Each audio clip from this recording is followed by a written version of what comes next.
Welcome everybody to the next section of Radical Mindfulness. Oh, can we see the cover? Maybe not. It's fine. We are in chapter 5, Human Supremacy, and on top of page 105.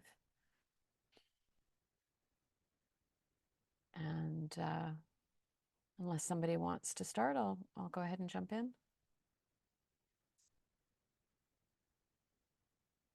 Post-Salish ways of death and life. Although the reality of death remains painful for Salish peoples, ritual practices help transform death from a scary other into a fundamental part of a trustworthy and regenerative cosmos. We argue that rather than denying death, the ritualized acknowledgement of death among Coast Salish peoples supports non-supremacist relations with the more than human world. These relations are, in turn, integral to practices and a worldview that has, as a core value, the promotion of networks of relationships and responsibilities between all beings, living humans, ancestral humans, salmon, trees, and all others. Furthermore, we assert that this ethos of responsibility and relationality promotes ecological health. I'm going to pause there and say, Karen, we're on page 105 whenever you're ready. But this also reminds me, I was watching a video today. It was a young Indigenous man talking, and I don't remember which nation he was from, which community, but he was just talking about, being in whatever community gathering and that learning around how they're related to all things, that they're part of this larger web, the interconnectedness. And it was very beautiful the way he was describing it, and very profound. But as I listened, I also thought, like, I don't know if I can come up with an example for myself as a young person and that being overtly or implicitly taught to me. And so anyway, I'm still sort of digesting, like, how might I be a different person if, from the first moment I was taught that I was, the cosmos is I'm part of it, but I'm not above it. The Coast Salish are an ethno-linguistic group of indigenous peoples of the Pacific Northwest coast, living in presently named British Columbia, Washington, and Oregon. They are a geographically diverse grouping of many peoples with numerous distinct cultures and languages. We both live and work within the traditional territories of the Lekwungen and Wasanic Coast Salish peoples in the metropolitan area of Victoria, and the information presented here derives largely from the ethnographies, published sources, and personal teaching from knowledge holders. When we present knowledge from these experts, we acknowledge them by name in the text and thank them for their guidance and expertise. In particular, we acknowledge Elder Salema, Joan Morris, Songhees First Nation, and Harold Joe, Cowichan tribes. The Coast Salish, like many indigenous peoples around the world, adhere to an epistemological framework that weaves all beings together into a web of shared ancestry, origins, and well-being. Raramuri scholar and anthropologist Enrique Samo refers to this framework as concentric ecology. This view is some distance from the human supremacy alive in the Christian Genesis story, especially God's injunction to his human creations. Be fruitful and multiply, and fill the earth and subdue it, and have dominion over the fish of the sea and over the birds of the air, and over every living thing that moves upon the earth. Contrary to the dominion promoted in the book of Genesis, concentric ecology, as a concept, captures the understanding that people are part of an extended, interdependent ecological family with all life around them. The reciprocal and non-supremacist relations in this family are supported by more affirmative relationships to mortality. I'm pausing to think about that. The reciprocal and non-supremacist relations in this family are supported by more affirmative relationships to mortality. I'm unpacking that for myself. So the sort of back and forth of those relationships, as well as not holding ourselves above others, supports a more affirmative relationship to mortality. I actually think the causal direction is the other way around. What's that, Asher? It's counterintuitive, but I think the causal direction is the other way around. It says That's supported by, so it seems like the affirmative relationships to mortality actually undergird or support the reciprocal and non-supremacist relations. fair. I would Yes, I would think that they're mutually actually reinforcing, but in this particular sentence, it seems like the causal direction is the other way. absolutely. And yeah, where does one begin? I'm sure it's cyclical, but again, so different from what I think we've been trained up Mhm. to believe. Consider traditional Coast Salish understandings of funerals. In the short term, funerals helped the deceased reunite with relatives in the land of the dead and provided necessities for the trip. They allowed people to acknowledge other dead ancestors who may be visiting and present at the time of the funeral, while helping to ensure the psychological and spiritual well-being of the survivors. In the long term, funerals were rituals for mediating the physical dissolution of the social person, ensuring the reconstitution of the dead as an ancestor, and creating a venue for commemoration and remembering, much like the Tlingit mortuary potlatch mentioned above. They were history in the making, as the burial of the dead anchored memories, stories, knowledge, and rights to places associated with specific families and lineages. I apologize for hitting the brakes. Could we actually read that whole paragraph again? I was just going to say I think we need to at least one line revisit, because I think this says also a lot about what we're doing and what it does not serve. Mm. Asher, can I ask you to read? I'm actually coming down with something and I can feel my. Oh, Do you want to read it for yeah. me? That'd be great. Yeah, of course, of course. Consider traditional Coast Salish understandings of funerals. In the short term, funerals helped the deceased reunite with relatives in the land of the dead and provide necessities for the trip. They allowed people to acknowledge other dead ancestors who may be visiting and present at the time of the funeral, while helping to ensure the psychological and spiritual well-being of the survivors. This is what I wanted to Mhm. touch in on again, because it actually feels like this whole paragraph is unpacking that last sentence in the previous one. And yeah, so when we think about healthy relationships with death and the afterlife as supporting the concentric networks,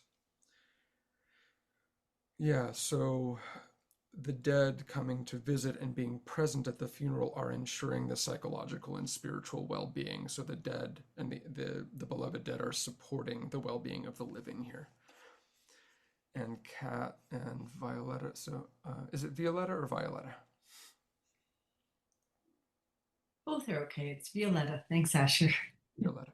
Yes. Which reminds me of the Kinship series, a set of 5 books that explores different ways of being in kinship. Robin Wall Kimmerer, Never a Bad Citation, is one of the editors. Okay, thank you for that. And Kat says continuity, inviting dead ancestors to attend the funeral. In the long term, funerals were rituals for mediating the physical dissolution of the social person, ensuring the reconstitution of the dead as an ancestor, and creating a venue for commemoration and remembering. Yeah, see, like this to me feels like that sentence could be unpacked for days. the idea like of mediating, or like what would be required to facilitate the physical dissolution so that, as I presume a causal relationship here, to forego the social and the physical element of the person so that they can reconstitute as an ancestor, and then so that the ancestor can then support the living. Yeah. Much like the Tlingit mortuary potlatch mentioned above. They were history in the making, as the burial of the dead anchored memories, stories, knowledge, and rites to places associated with specific families and lineages. Sorry, Right. I just inserted comments and I kept going, but yeah. No, no, it's good. It's good. Thank you for that, Asher. And part of what strikes me here is, I mean, there's what's mentioned here in and of itself, but I think of the ways in which people are abandoning funerals altogether because in, sort of dominant white Western culture, like, what's the point? And we really have, I mean, we not only do dying badly, we do death badly. And um, the avoidance has extended even into the service for the dead.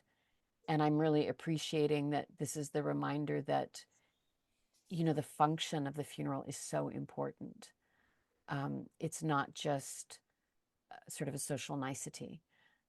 Um, and there is the, this line, the physical dissolution of the social person, like, there is the practical aspect of this person is dead, and we need to, their role in our community has ended in the way that we knew it. Their body needs to be tended to. um, but this, for me, bigger idea of, we are then helping that person move into their new role as an ancestor is so beautiful to me. And that it's active, not passive, right? Mm-hmm. Um, that not only are we neglecting the sort of activity of supporting them on their journey, but as a dying person who refuses to allow this kind of ceremony to follow, you're stealing from the culture. Mm. And just like to make dying and death an act of generosity, and how that generosity is stifled if we don't allow the culture to be fed by ceremony in our wake. At least that's part of how I'm reading it. It's such a flip on, again, what we hear all the time is, I don't want to be a burden. um I've heard from folks, I don't want a funeral, I don't want people to be sad. And the thing that we believe ourselves, the ways in which we believe ourselves to be helping or sparing our loved ones, and in fact that we've denied them of something so nourishing and so critical to the well-being of the society, of the group as a whole. Kat has added, Western culture does ritual badly, if we do it at all. Becoming a dead ancestor, in quotes, gives the living a known next step. It promotes the continuity of existence. And Andrian has added her agreement. Mm-hmm.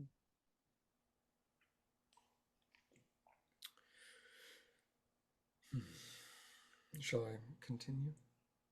Or wait a minute? Sure. The process, however, came with risks because the ancestral dead are inherently powerful. As Elder Helen Joe states, that energy is so strong, we have to understand that the spiritual strength and the spiritual part of our people is so much greater than the human being, and we have to be careful.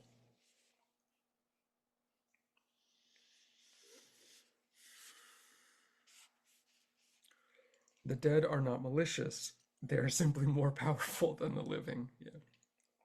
And precautions had to be taken before entering into any interaction with them, which speaks to why the first acts of the missionaries were to cut off the relationship with the the ancestral dead, right?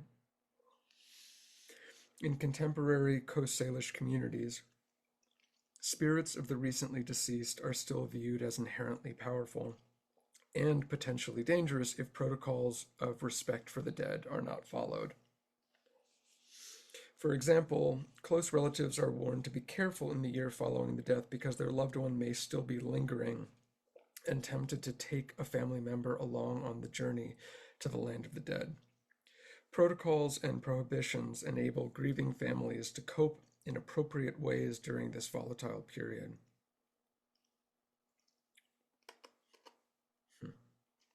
Some practices extend to all community members.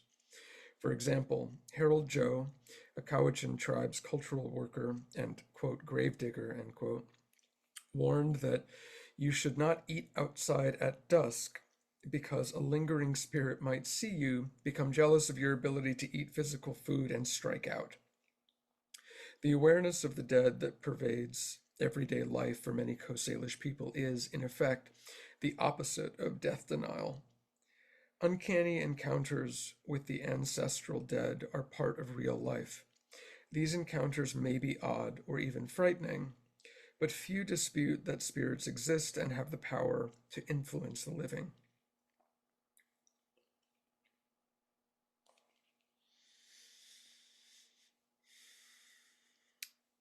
Songhee's elder Joan Morris Selema tells us that she receives visitations and signs from her, quote, old ones, end quote, at important junctures when she needs clarity.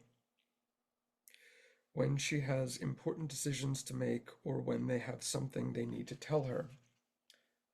Longer quote. But even though they have important things to say to you, you still have to stay strong and not take their hand.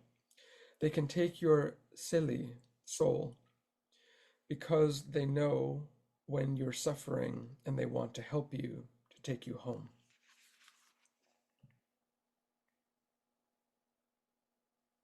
I'll pause there for just a moment. I am jumping back to the suggestion that the awareness of the dead that pervades everyday life, Coast Salish people, and Max, to let you know, we're on page 106. As you were reading that, Asher, I was thinking about the, I'm not sure that it's a documentary or maybe it's like a reenactment, but there's a series about the ghosts that people encountered after the tsunami in Japan, and it's a I mean, a really eerie and beautiful series, I find. The Lost Souls of Kamashi, I think, and like taxi drivers picking up ghost fares, and so without commenting on it too much, but just to sort of know that, like, yeah, a lot of other peoples would say that this is a very real thing, and you have to take care.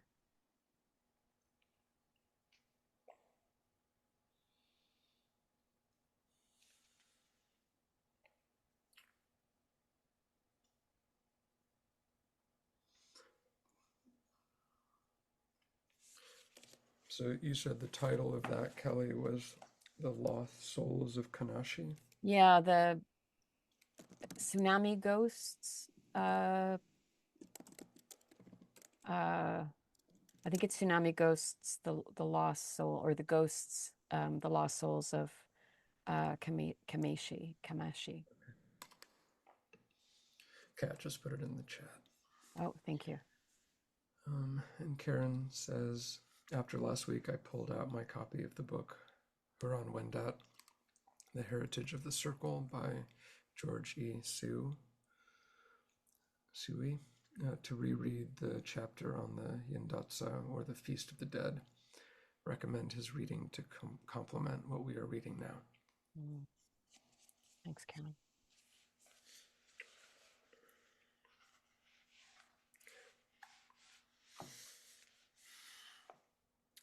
Coast Salish view life and death as cyclical, which underlies the sense of connection between ancestors and descendants and is at the root of the ethic of mutual respect and responsibility between the living and the dead. In this sense, death is not an end, but rather a continuum along which personal relationships are extended. The spirits of the dead come to visit, and they are honored, fed, and spoken to. They retain their agency and continue to exist as real beings. People are reminded to maintain the connections between the living and the dead because the dead are not a resource to be wielded or, quote, bossed around. The ancestral dead are the supernatural foundation for social order.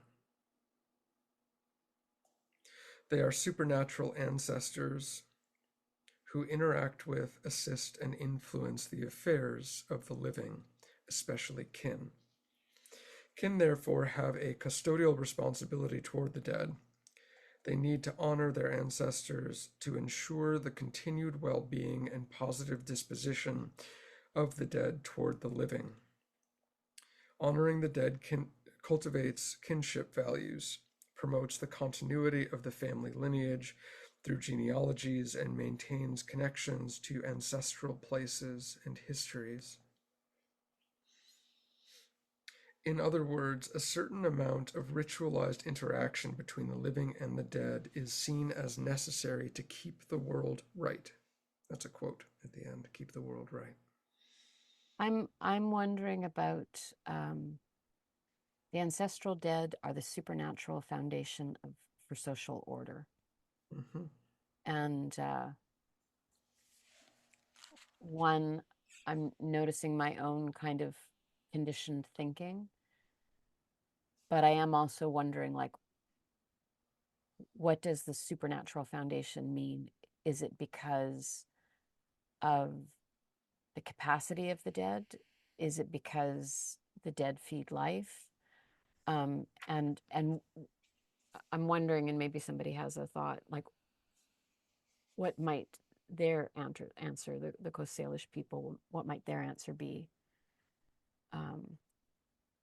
What does it mean to be a supernatural foundation? And how it influences social order?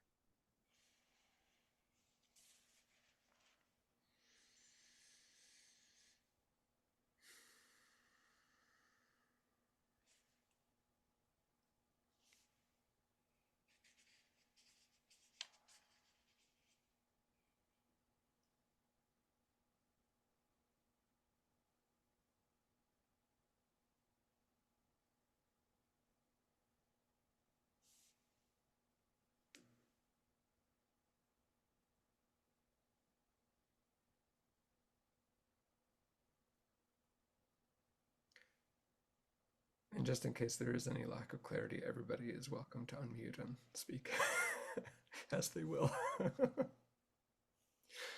That can be a good one just to linger to as a question. Yeah, sure.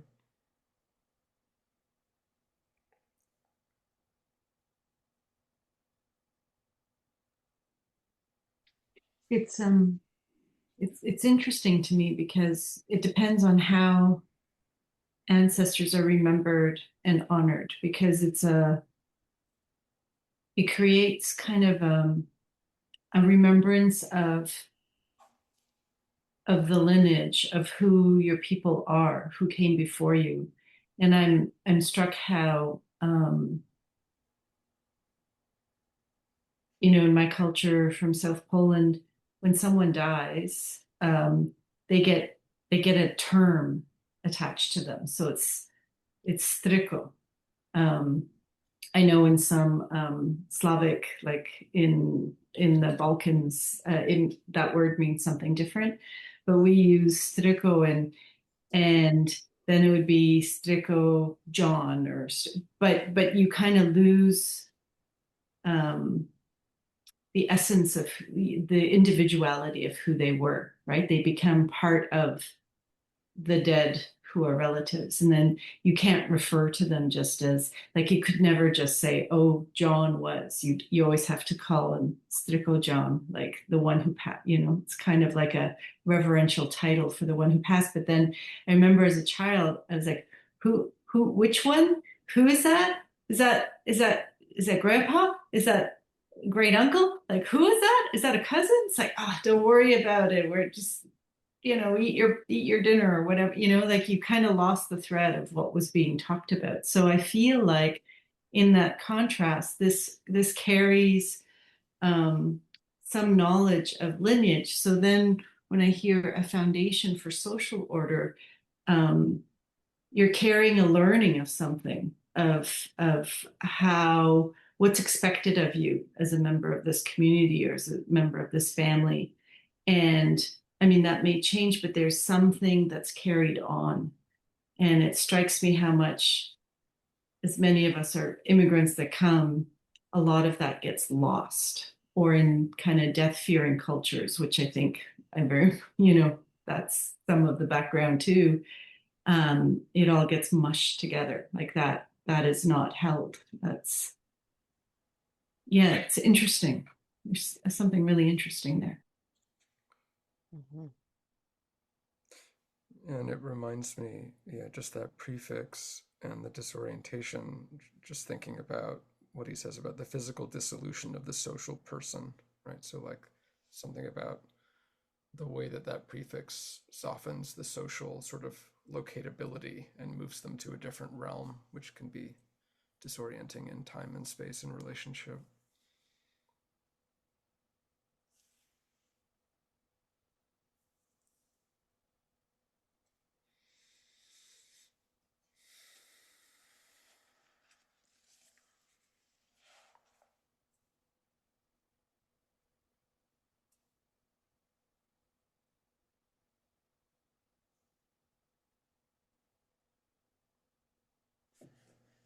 I think that's one of the oh, sorry, Anne, were you speaking? Go ahead. Well, I just was thinking about how, oh, and maybe that's one of death's gifts as well, that as we get caught up in title and achievement and who are we and what do we want, and death strips all of that away.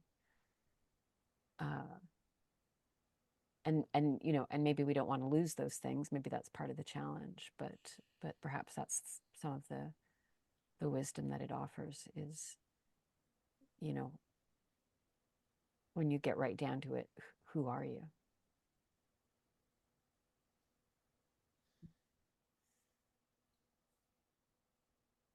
I find this so moving to read. I have that feeling, of I'm from nowhere. You know that? It just feels like, God, I'm from nowhere.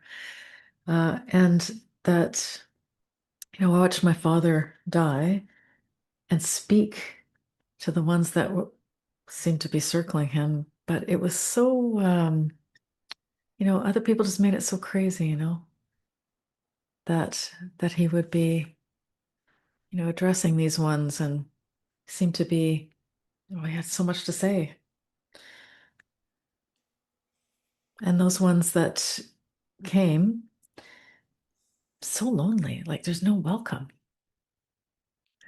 It's just like this is just happening in the dark of night, and yeah, there's no good welcome for those ones.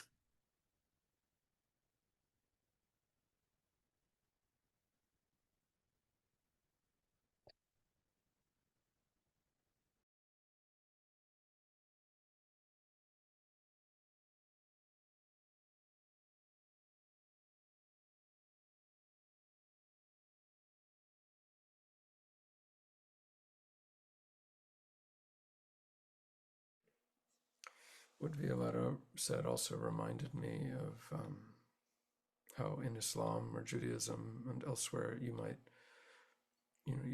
have these kind of phraseological suffixes, of like, whenever the Prophet Muhammad gets mentioned, say, well, peace be upon him, right? Or when somebody dies, you might do something similar. And then in Judaism, you'll often hear, my mother of blessed memory, right? You'll have these little phrases that you stick on to the role or the name of a dead person to locate them as having transitioned beyond this realm. It's just encoded in there. And Kat says, I'm attempting to filter and merge this view of ancestral energy with my belief systems. To me, we are talking about energy and collective consciousness. The Coast Salish are honoring their ancestors' contribution. And Adrian says, that seems cruel to me by those in his space and time. Where was the love? No good welcome from some for sure, Anne. So.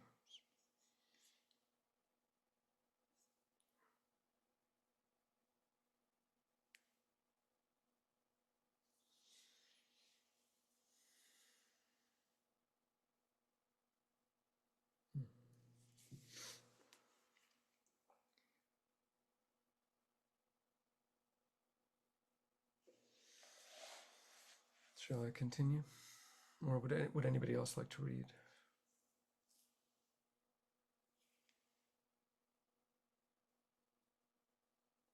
Okay, well, somebody pipe up when they're ready. We suspect that these ritualized interactions quell human supremacist impulses, contributing to a relational worldview that supports ecological health as part of making the world right.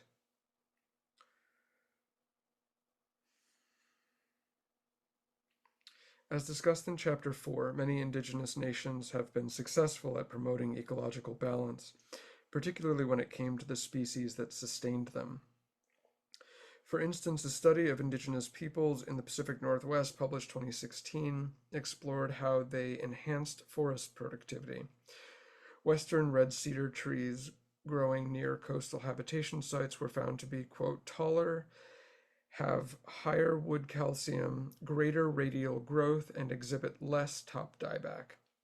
According to the researchers, with a deep time perspective from 13,000 years of repeated occupation of the study area, it is clear that coastal First Nations people have developed practices that enhanced nutrient-limited ecosystems, making the environment that supported them even more productive. This feels like a pretty loose connection to me. I'm not, yeah.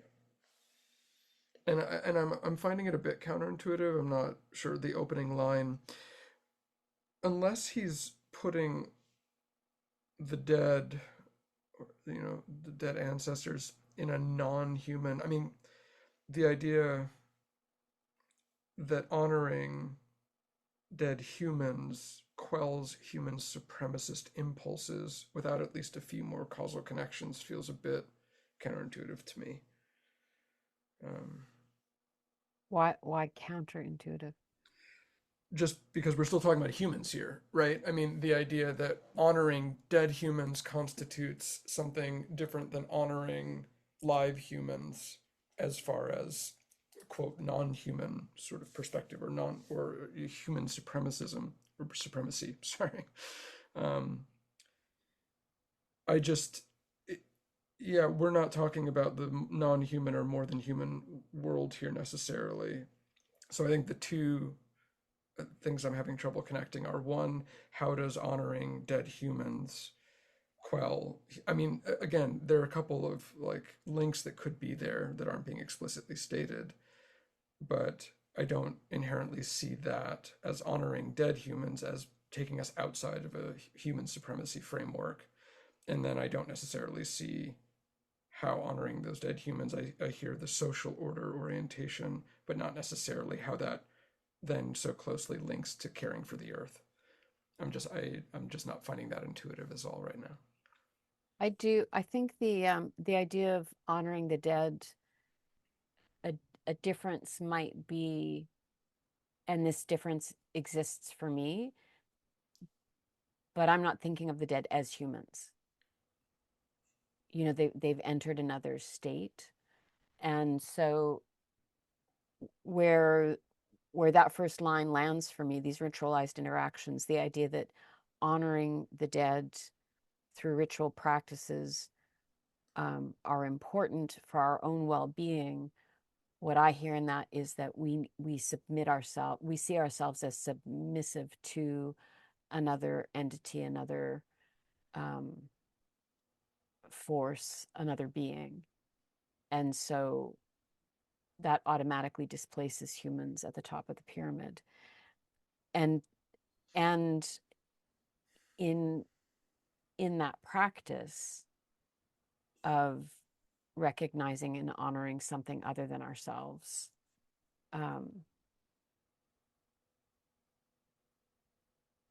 it promotes the understanding of relationship. And so for me, what he's saying is, like, as an example of how relationship has been promoted, look at how they tend. Look at the way these places, these other ones like the cedars, have been cared for. I don't know. It to your point, it maybe needs to be explained a little more. I'm also feeling like I wonder, and I'd be interested to hear what Anne or V think. I'm also having another moment where I'm like, as a Canadian, am I more primed on this? Because I love this work, I love the writing, but these are the sorts of conversation, I mean, I think of David Suzuki and talking about how, bears eating salmon supports the trees. Like I think we as Canadians, we hear this a lot, and I'm not sure that there's as much attention in the US. And this is just me trying to track my own, oh, is this just landing somewhere that's already been primed?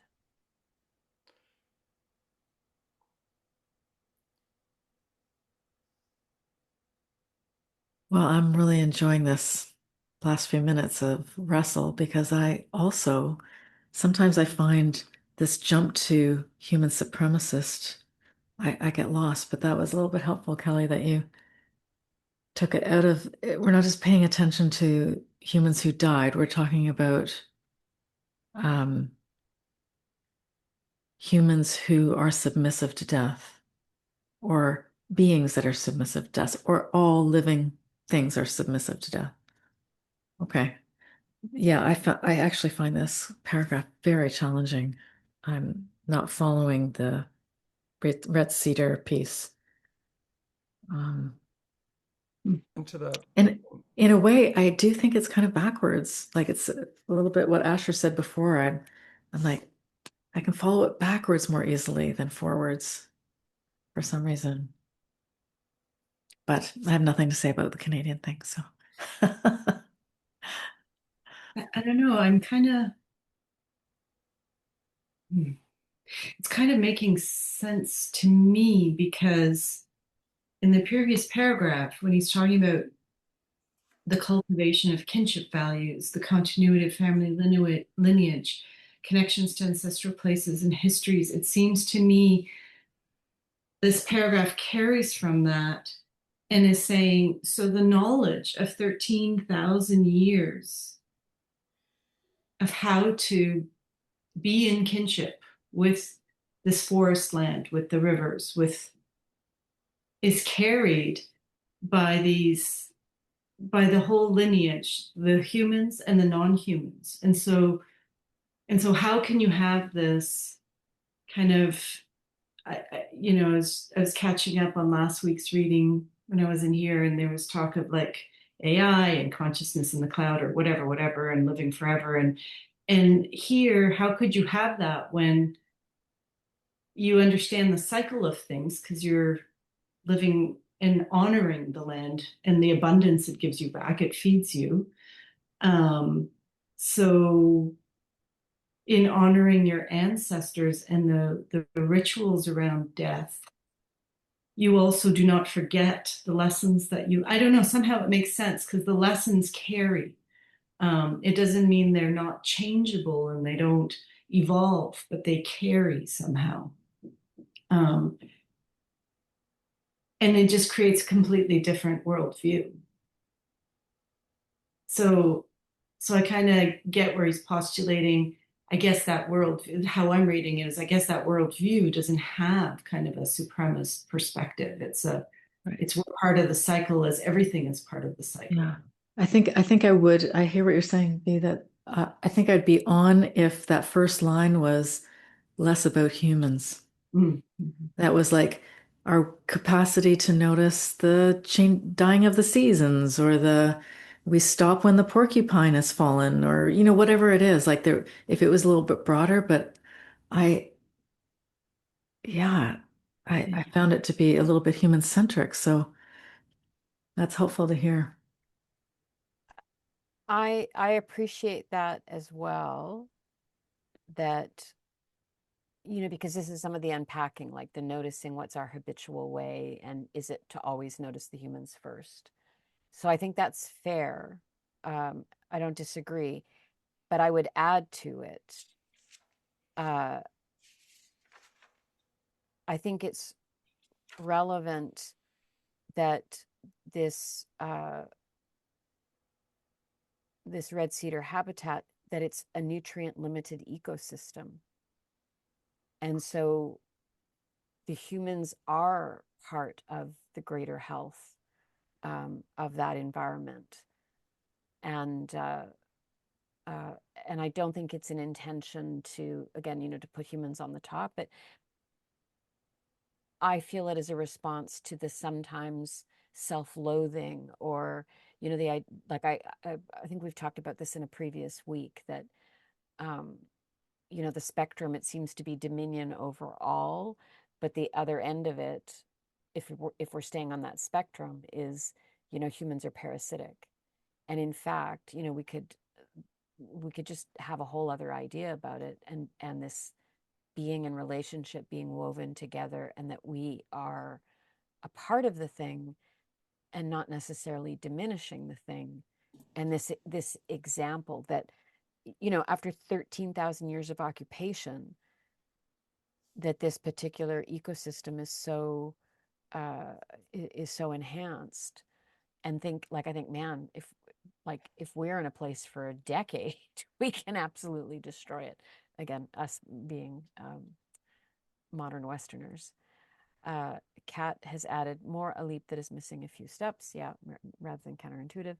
And then from a spiritual perspective, the First Nations bring care, intention, abundance mentality, and gratitude to their eco practices.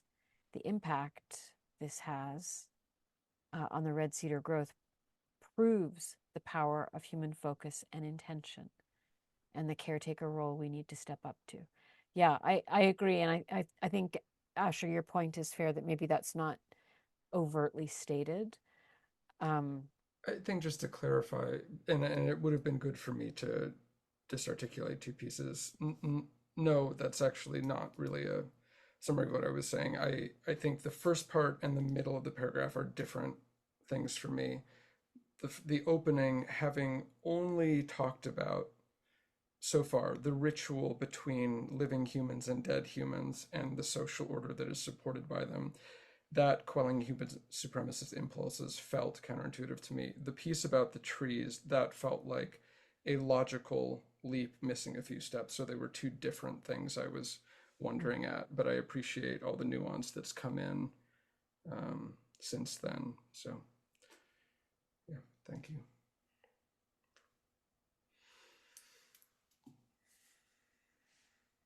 I would have loved it if somewhere a little earlier on, and maybe it is because I actually didn't catch up from earlier, that a little more attention to non-human elements in this kinship. I just would have then had an easier time making my way to the trees. That's all.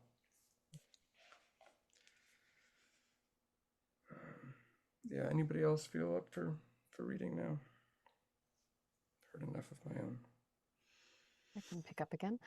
Although the study focused on specific land management practices that improved soil conditions from Western red cedar, this ecological success also stemmed from a non-supremacist worldview, including the rituals for enacting it.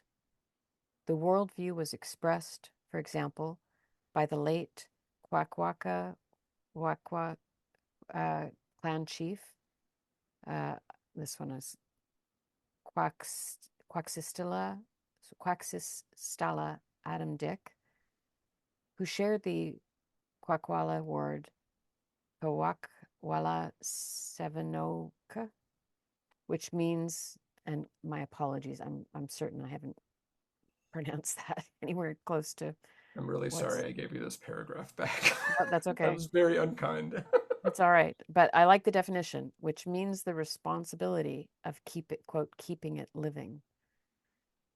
This concept reflects accountability in plant cultivation, including practices such as tilling, transplanting, weeding, selective harvesting, and controlled burning.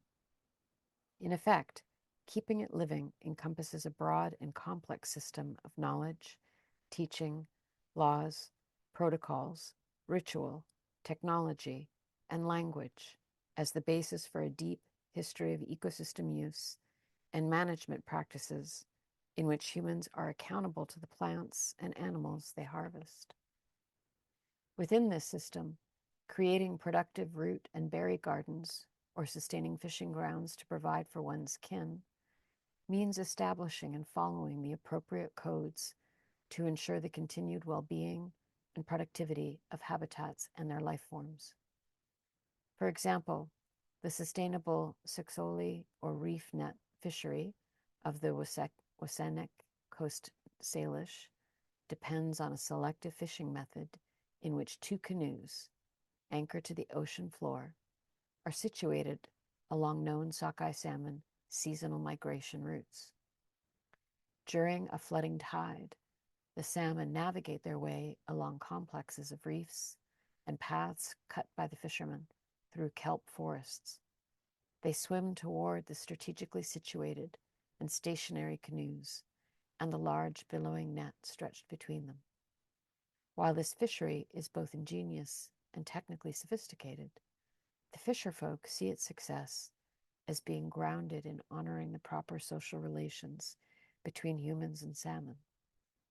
Adam Olson, a member of the Tsarlip Nation, describes the respectful relationship each fisherman must have with salmon.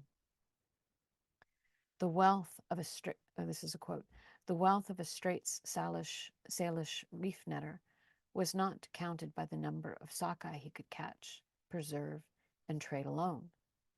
It was also calculated by the long-term quality and abundance of the fishing grounds he owned, cared for, and passed down to his descendants.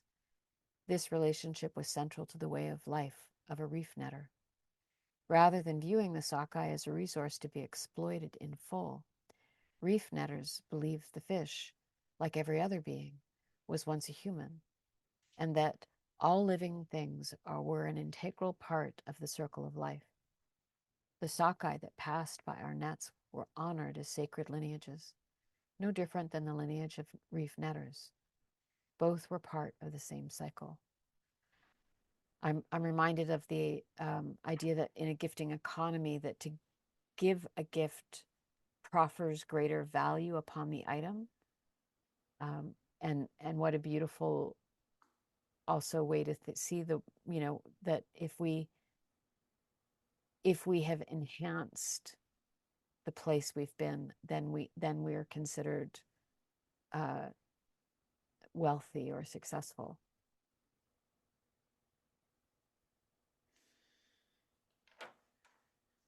Integral to the success of the reef net fishery is the first salmon ceremony. Each year when the sockeye salmon begin to run, there is a prohibition against fishing until the first catch has been ritually welcomed. After Seksoyak, the first sockeye salmon is caught. Children, freshly bathed, painted with red ochre, and with white bird down sprinkled in their hair, are assembled on the beach under the guidance of ritual experts to receive the fish from the fisherfolk. Each child carries a dead salmon on outstretched arms from the shore to the fire pit. There the fish is laid on a bed of ferns and daubed with temel, red ochre, Women butcher it, carefully removing the flesh in one piece from the spinal column, which is to be preserved intact. The flesh is then fastened to skewers and roasted over coals. Often, kiexmen, which is seeds of Lomatium nudicole, dried and burned as incense, are sprinkled on the fire while the fish is cooked. When people finish eating, they are purified, and the bones are fed with burning kiexmen or temel, both of which are ritually associated with protection or purification. We suggest that the first salmon ceremony is a homology to the ritualized death, burial, and resurrection of humans. On both occasions, events are governed by ritual experts, and kiexmen and temel are used as agents of purification and spiritual protection. While a funeral works toward transforming the dead from a corpse into an ancestor and repairing the social fabric torn by the death of the individual, it is also central to transforming mourners into inheritors. That is a beautiful thought. Family-owned names, access to owned resource sites, and other assets of the deceased are returned to the family group so they can be resurrected again and passed to future generations. The first salmon ceremony concerns honoring the salmon, who are, quote, just like a person. This ritual works toward creating an accord with salmon, so they will continue to appear each year. The first salmon ceremony and funerals for the human dead, are highly ritualized, cyclical movements between death, burial, and resurrection. This regenerative cycle is also referenced in the story of the sockeye, which Sekwepemc,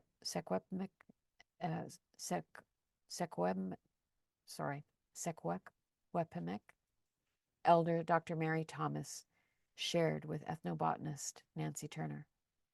According to Dr. Thomas, the story is used to teach youth about growing up and giving back to the community and the more than human world. The story ends with the salmon reaching their spawning beds, with them, quote, fanning the beds with their tails and putting all their energy into ensuring the survival of the babies. They died giving life to the next generation, and they also gave life to humans and to all the other living things along the river, end quote. Death is presented in this story as a natural part of a generous and regenerative cycle that we share with our non-human kin. I'm going to pause there, and I'll pass it off to somebody else too, if that's all right. Yeah, so the short is just be uncomfortable for a bit and wait, and all of the things that I was wanting to hear him say will come after. Say that again, Asher. I totally missed that. I said, so the lesson for me is to be uncomfortable for a minute, wait, and then he'll say all the things I was looking for him to say immediately after.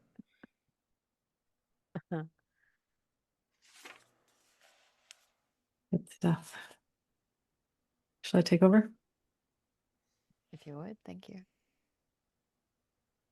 Eurocentric death denial has been forcefully enacted upon and vigorously resisted by Indigenous peoples.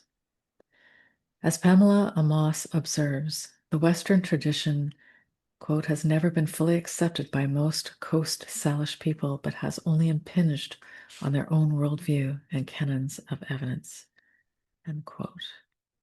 Colonial acts of attempted assimilation aimed at imposing a capitalist settler culture on Indigenous people that included the coast-wide potlatch ban were enacted under an 1884 amendment to the Indian Act by the Canadian government. The ban, which came into effect in 1885 and was enforced by government Indian agents, missionaries, and police, made it a criminal offense to participate in a potlatch, but many potlatches continued to be held in secret.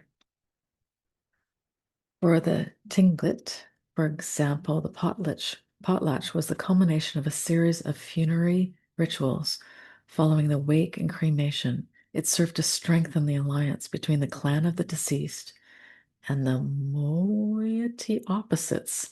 What is that word? Anybody know that one?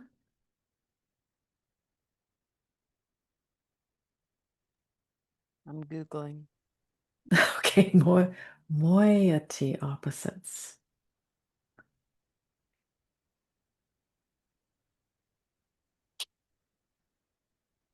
Hmm.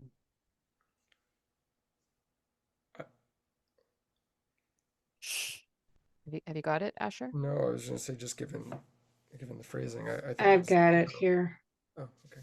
Each of two parts into which a thing is or can be divided. A part or portion, especially a lesser share.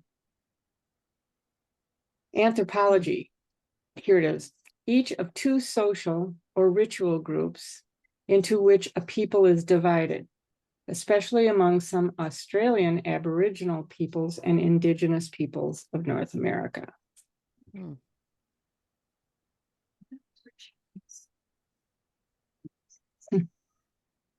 Hmm. Well, it's a new word for me, but as somebody living in Canada, I'm like, oh, right. French, moitié, half and half. Oh. We're talking about halves. I wasn't familiar prior to this with potlatches having proximity to funeral. I was just curious, was that something that was intuitive for other folks?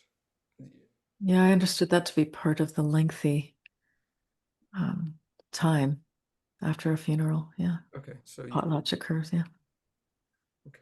I don't know a lot about it, but my impression was that there were other reasons to hold it as well. Like I think it's not exclusively for Yeah. funerals. Yeah. Great. Yeah. Okay. I'm also wondering it. I'm not sure about this, whether it has to do with the that which the person who died can let go of into the potlatch. Mm. Right. I've lost my place. Oh, I think it's after moiety, though. Yeah, and Kat, I'm just going to say, Kat's added in the chat that in many Indigenous Australian and Native American cultures, moieties are named after animals, elements, or ancestral beings, like eagle versus raven, sun versus moon, or earth versus sky. Thank you. That is interesting. Interesting. The living spouse's lineage was responsible for preparing the body in final cremation. While the potlatch honored the deceased, it also provided the living with an opportunity to repay the moiety opposites for their part in the funeral service, thus strengthening the social fabric caused by the death of an important memory of Tlingit society. In effect, the Tlingit mortuary potlatch transformed death from a threat to their social order into an opportunity for strengthening and enhancing it. The potlatch ban was a colonial attempt at cultural assimilation, but it was also an attempt to interrupt the process by which Indigenous peoples reaffirmed their familial histories and connections to important places. As a participant in the Royal Commission on Aboriginal Peoples testified in 1992, this provision of the Indian Act was in place for close to 75 years, and what it did was it prevented the passing down of our oral history. It prevented the passing down of our values. It meant an interruption of the respective forms of government we used to have. The ban attempted to disrupt the potlatch as a resilient institution of social order and Indigenous law in tandem with missionization and conversion to Christianity. In contrast to death, which is unplanned and tragic, the potlatch was a process of transforming death, quote, from an unpredictable rupture in the flow of social life into a planned, seasonal, and largely life-affirming event punctuating social time, end quote. Although colonialization and missionization brought economic, socio-political, and ideological change and introduced Christian approaches to death, Fundamental elements of the potlatch survive among all Indigenous communities on the Northwest Coast. Among the Tlingit, for example, the contemporary practice of funerary potlatch ensures the survival of ancestral heritage. George Davis, 1899 to 1980, a respected orator and storyteller, spoke these words at a potlatch in 1980. If we did not perform the potlatch, we would have lost our Tlingit culture, way of life, Lingit Kustiye, long time ago. This is what is holding up our Tlingit culture. Our past is sacred and there's no price tag on it. This is what is keeping our Tlingit culture alive. Potlatching is now also a process of resisting those aspects of colonialism that threaten language, law, and the values associated with ancestral caretaking and protection of family histories and ancestral places. Funerary ritual and concentric ecology are core traditional values that have survived colonialization and assimilation, but are also sites of Indigenous resistance to colonial hegemony. I'll pause there.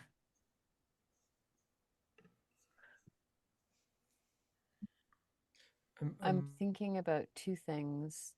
One is going back to the little bit on the redwood trees and the fact that uh, nutrient scarce ecology is actually healthier as a result of human tending. But thinking about the redwood to those people, like it would have been, the red cedar would have been, it's so woven into their life. It's what allows them to be alive. And so I'm just sitting with that as this question of, are we centering humans? And when we're thinking about the dead, are we actually thinking about humans, or is it in some separate category? Because part of what I'm thinking about as well is that understanding that everything that allowed you to be alive is your ancestor. And so those red cedars would be one of your ancestors. And is it not then part of, it's included, I guess, that yeah, that feels a little inarticulate. I realize that, but that caretaking is honoring all the things that feed us, and whether that's the dead or salmon or the red cedar, is wanting to make those things separate part of the, again, the conditioning of scientific materialism or modernity, those sorts of things. But the other thing I'm thinking about, which again, I'm going to say, I don't have a fully formed thought around this, but I just want to speak it out loud. Maybe people will say something that'll help me. But I think sometimes about what are the things that are strengthened, are reinforced by using them. And the idea that a path is maintained by its use. Whereas most things, when we use them, we wear the thing out.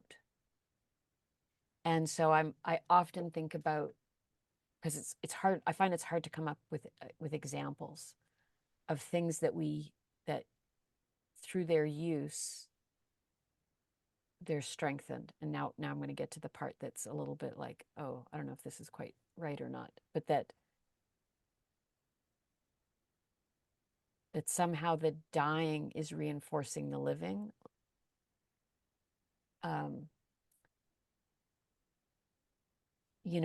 Reading about the potlatch and what it does for the community.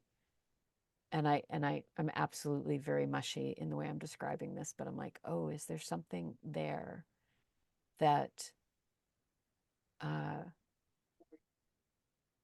and it's why the sort of 13,000 years later that this ecology is so strong and robust and healthy. And so the potlatch and this ritual practice, is this a thing that when we do it, it's reinforcing and strengthening rather than wearing out.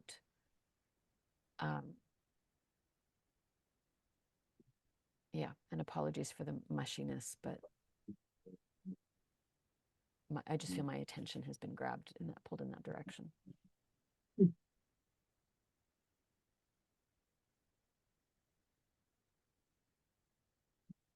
I have a question, and just say no if this is deviating too far.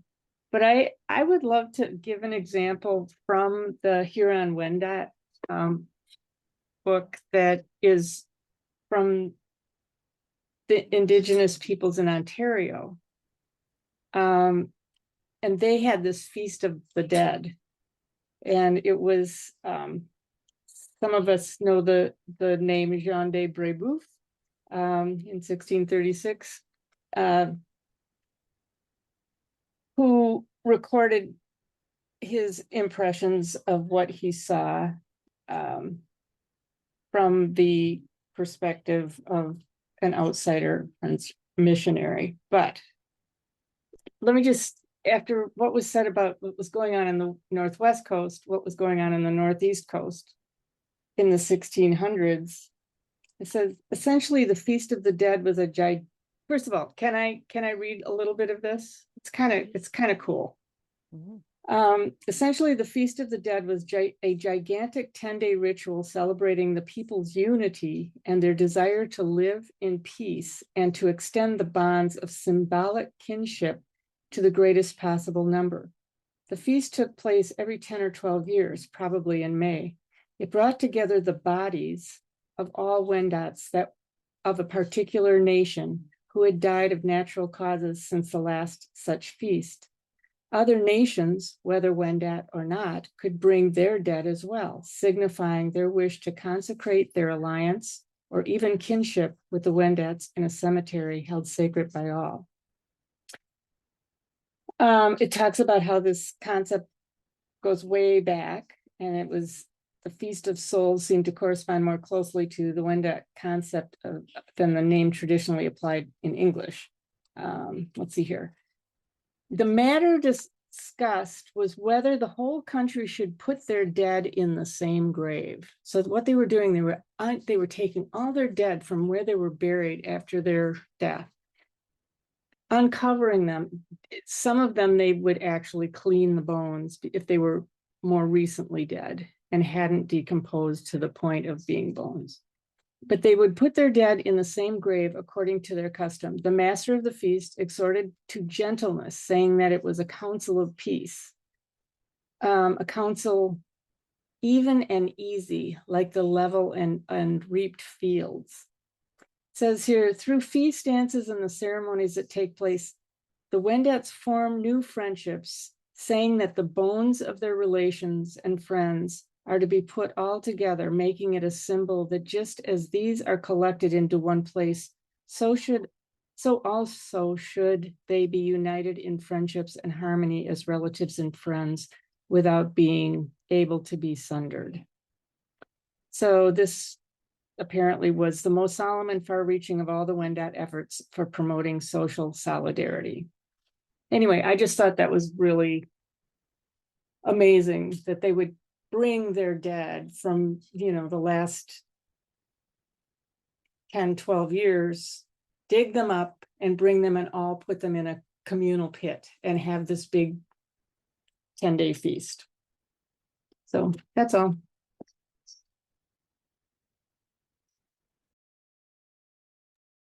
I love this as, like a practice of community harmony, that all our dead are together. So, we should behave in a similar manner. Kat has added, projection is a psychological defense mechanism where we unconsciously attribute traits, feelings, or impulses we find unacceptable in ourselves to others. It allows us to disown aspects of ourselves that conflict with our self-image or moral standards by seeing them out there instead of us in here. Western culture is repressing and projecting its fear of death and attracting events, situations, experiences that are spiritually designed to open our awareness, acceptance, and understanding of death.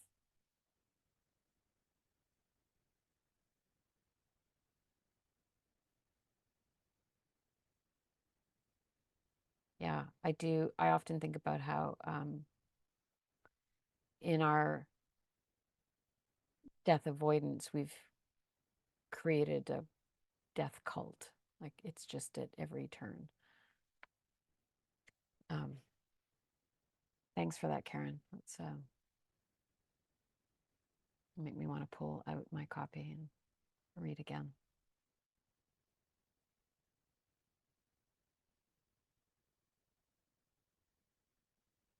Any other comments, or do you want me to pick up?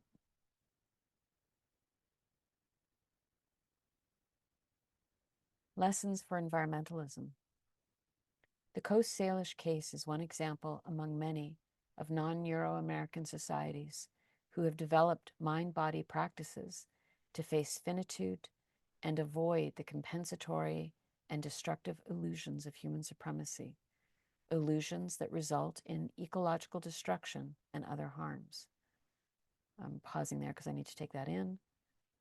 The Coast Salish case is one example among many of non-Euro-American societies who have developed mind-body practices to face finitude and avoid the compensatory and destructive illusions of human supremacy. I think that really reflects what Kat just said in the chat. Illusions that result in ecological destruction and other harms. Indigenous scholars such as Robin Kimmerer, Potawatomi, and Glenn Coulthard, Yellowknives Dene, encourage settlers to learn respectfully from Indigenous lifeways. We argue that one of the key teachings settlers can receive from Indigenous peoples is their orientation toward death. Ernest Becker's death denial theory helps to explain stubborn, affective attachments to human supremacy among Euro-Americans.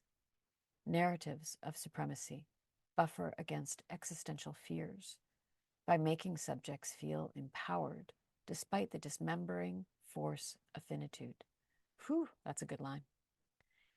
Indigenous thinkers such as Vine Deloria Jr. and Michael Yellowbird add nuance to Becker's argument by challenging his universalism and offering insight into how some peoples hold non-supremacist worldviews while facing the same predicament of impermanence as do all humans. As the Coast Salish case shows, death need not be so terrifying that it requires denialism and compensatory illusions.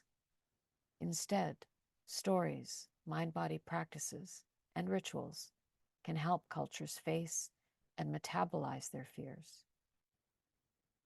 And terror management research on mindfulness reveals that affective strategies can undo death denial and the supremacy narratives it often generates. These are important lessons for the environmental educators and advocates who work in a field where educational materials often trigger fears of death and images of destruction, riding on the backs of climate change or some other ecological calamity. Our hope is that awareness of death denial and the development of effective strategies to overcome it will become the focus of future environmental research, education, and action. James, for example, teaches a fourth-year class, quote, mindfulness, sustainability, and social change, end quote, that examines the role of death denial in ongoing environmental destruction. In that class, we engage with Buddhist affective and narrative strategies for mitigating death fear and the will to supremacy it can condition, particularly Thich Nhat Hanh's book, Love Letter to the Earth. In that class, we also undertake a powerful near-death visualization that James learned from the facilitator, Robert Gass, in the Art of Leadership program. During the visualization, participants are guided through an imagined scenario where they only have 1 year to live due to a challenging diagnosis. The diagnosis will, however, still allow them full mobility for much of the year. Before the visualization begins, students are introduced to the activity and are given the option of exiting. They are asked to check in with themselves, especially if they or any of their loved ones have recently received a difficult medical diagnosis.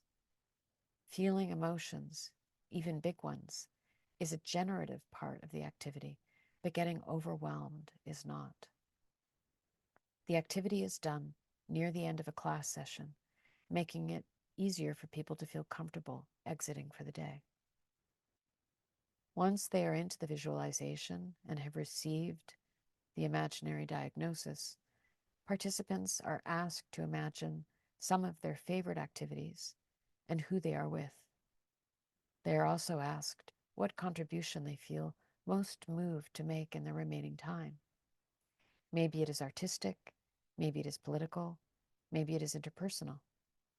Again, they are asked who they might want to undertake these efforts with.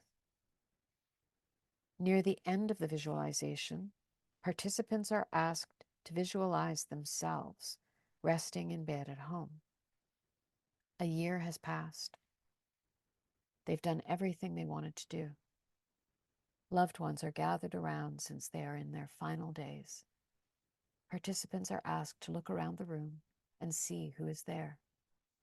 They are also asked to imagine who is sitting next to them and helping them eat because they are too weak. As their head is being gently caressed, they drift into a deep sleep, feeling held, as if in a deep embrace with life itself. Then the visualization fast forwards to a month out when participants awake from a coma, during which time their illness has reversed itself. Participants have their whole lives in front of them, with a new perspective on the relationships that matter to them, the activities that really matter to them, and the contributions that matter most. Once the visualization is closed, participants are given writing prompts to help integrate their embodied experience of the guided meditation. In James's experience of doing the visualization himself and also guiding it, having an opportunity to safely but viscerally touch the reality of impermanence is a powerful way to gain clarity on one's life's priorities. Facing death becomes an incitement to live more intentionally. The activity is used as a prelude to forming groups for action projects. For that assignment, students are asked to collectively make an intervention and improvement in an area they are passionate about. The visualization helps bring forth those passions that become the basis for organizing the groups. We offer these few applications of our analysis as gestures toward wider possibility, but ultimately, we wrote this chapter as an invitation for more environmental research on death denial and practical strategies for transforming it. As noted above, Arikara scholar Michael Yellowbird sees deep resonances between indigenous ritual and Buddhist-inspired mindfulness practices that are increasingly available in the Euro-Americas. Settlers should take care to learn from indigenous ontologies and ceremonies without stealing knowledge in the same way that land was violently stolen in settler colonial contexts, such as the United States, Canada, and Australia, and continues to be occupied and exploited by these nation-states without the consent of Indigenous peoples. Although Lynn White Jr. and Ernest Becker were appreciative of Indigenous lifeways, they did not explicitly advocate for the resurgence of Indigenous cultures and the repatriation of Indigenous land. Joining Indigenous nations and following their lead as they seek to reclaim their lands, as happened at Standing Rock in 2016 and the Wet'suwet'en solidarity protests that spread across Canada in 2020, is another powerful way for radical mindfulness to be pursued in our current moment when unjust power imbalances continue to shape relations between Indigenous nations and settler peoples, end between humans and the lands we inhabit. End of that chapter. And Karen has said that she can send a PDF of that exercise. That would be great, Karen. I'd love to have that.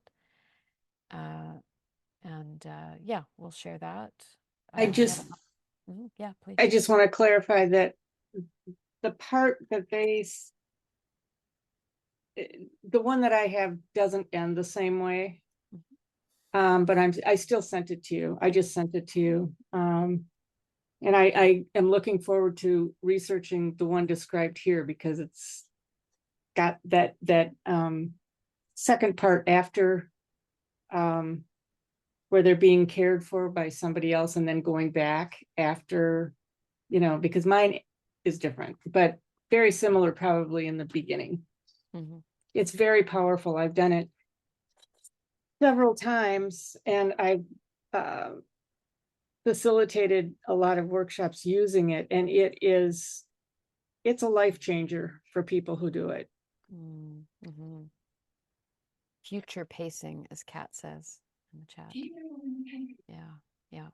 Yeah. I like, and I've heard of other practices like this, and I'm guessing, Karen, yours ends with the death. Mm-hmm. And I like this idea of letting people come back. Yeah.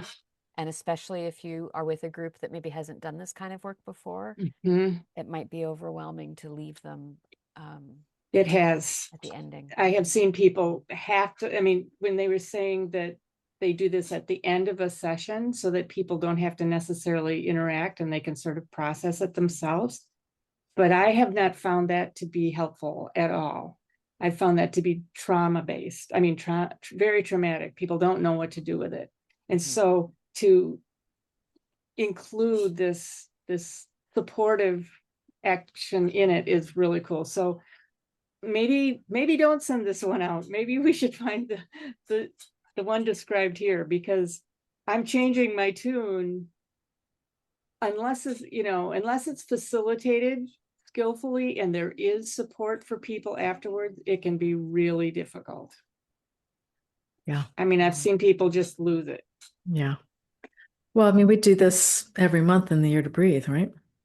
Like there's a Shavasana practice where you practice dying and then you come back each time.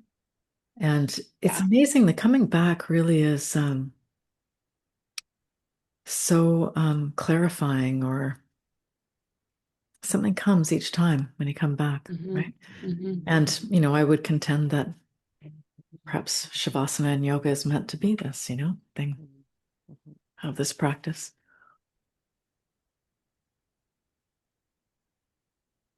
But it honestly, I think it takes time to create the safety for such a thing, because it's just so shocking for many people.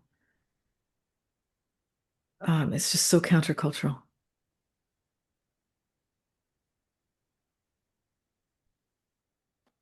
Well, and it's the problem, so says I, of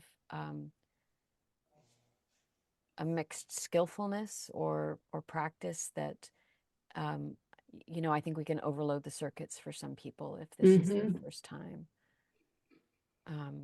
Kat has added that Stephen Covey's Write Your Own Eulogy exercise is a powerful tool, part of the 7 Habits of Highly Effective People. And it's not about morbidity, it's about vision. By contemplating the end of your life, you gain clarity on what truly matters and can begin living in alignment with those values today. Absolutely. And Andrian has added, just as the ocean depths are in our world, and so we are blessed with the question of consciousness. And Anne's reminding of Stephen Levine, The Year to Live, another great book suggestion. So thank you, everyone. We're at the end of chapter 5. We'll pick up with chapter 6 next week, male supremacy. And I'm going to go ahead and stop the recording. Thanks, everybody.